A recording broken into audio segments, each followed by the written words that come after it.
Bonjour à toutes et à tous, bienvenue sur Raconte-moi un ovni. Je suis très heureux de vous retrouver pour cette nouvelle histoire. Le principe de ces vidéos est simple, un ovni égale une histoire. Alors installez-vous confortablement et profitez. Laissez-vous porter par le mystère des ovnis.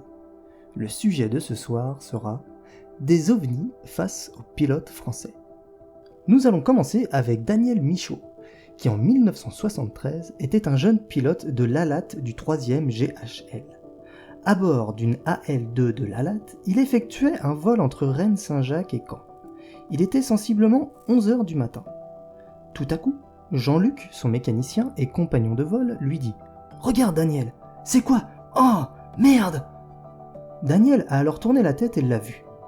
Ils étaient doublés par la droite par un immense dirigeable long comme un paquebot, sans hublot, sans lumière, sans fumée, sans aucune perturbation instrumentale.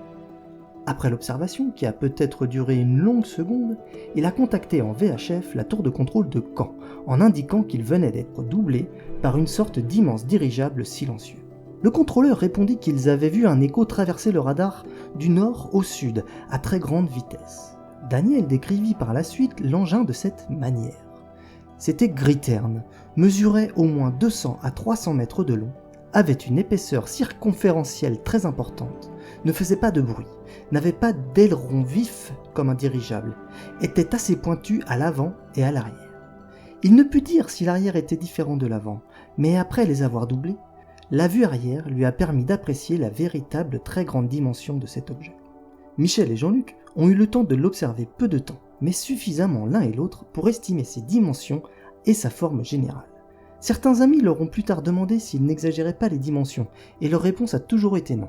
Daniel Michaud a gardé en mémoire l'image de la vision arrière, la disparition en éloignement de ce grand cercle plein couleur gris sale qui est passé d'une hauteur de plusieurs étages à un point avant de disparaître. Un cas plutôt intriguant, n'est-ce pas ? Continuons notre tour des pilotes français. Nous partons cette fois 2 ans plus tard, en 1975, le 3 septembre à 23h, dans la région de Cambrai. Jacques Crine, pilote de Mirage 3, est en plein exercice nocturne avec son équipier. Pendant la guerre froide, les pilotes avaient un équipement radar de plus en plus perfectionné. Ils s'entraînaient à 2 avions à faire des interceptions. C'était un exercice pointu et compliqué, car la nuit, ils n'avaient pas de référence, pas de repère de distance, etc. Il fallait donc être extrêmement attentif. Tout à coup, Jacques Crine et son équipier repérèrent au loin ce qu'ils prennent d'abord pour le fuselage d'un avion de ligne. Inquiets, ils demandent au contrôleur au sol quel est ce trafic aérien non prévu. Le contrôleur réplique qu'il n'observe rien sur le radar.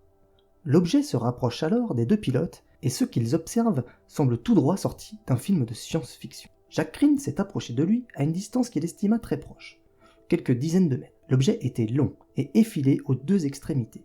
Il faisait 40 mètres de longueur avec des rangées de hublots triangulaires.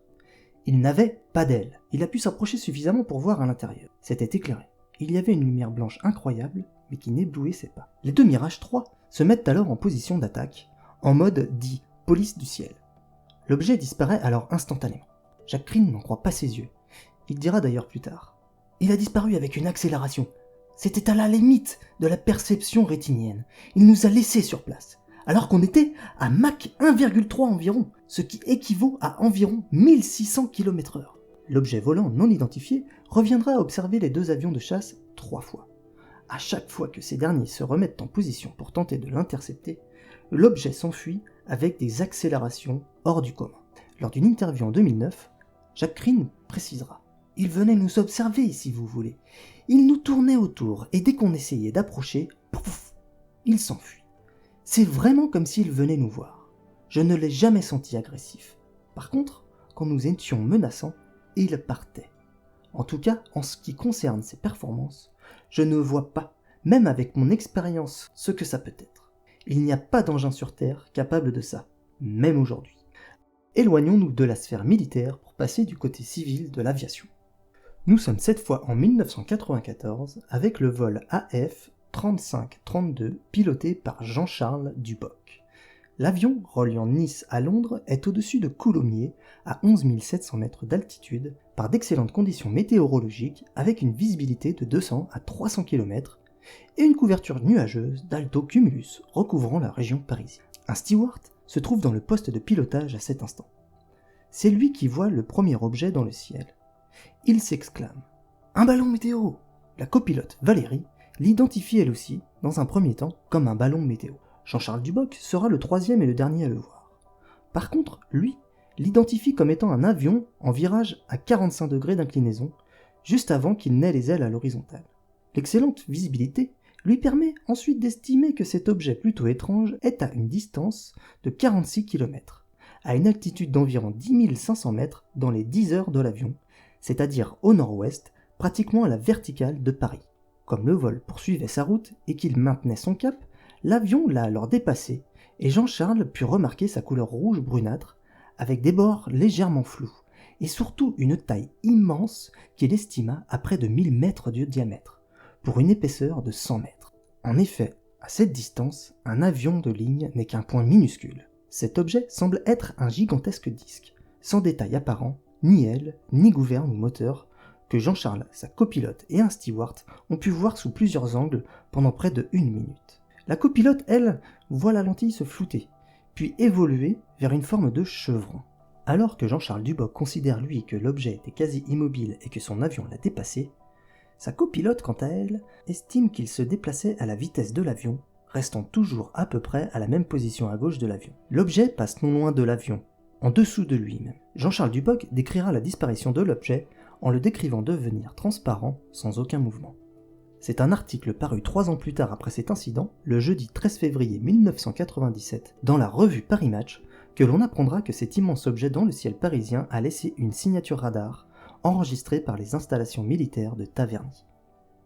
Il existe de nombreux autres témoignages de pilotes français ayant rencontré des ovnis, mais ces 3 cas sont pour moi les plus impressionnants. Peut-être regarderez-vous le ciel autrement la prochaine fois que vous lèverez les yeux, car qui sait ce qu'on peut y observer. Merci pour votre écoute. Si vous souhaitez en savoir plus sur ces cas, n'hésitez pas à consulter les liens en description sous cette vidéo. Vous pouvez également laisser un commentaire et pourquoi pas un petit pouce bleu, ça fait toujours plaisir et c'est très motivant. Je vous dis à bientôt pour de nouvelles aventures ufologiques sur Raconte-moi un ovni.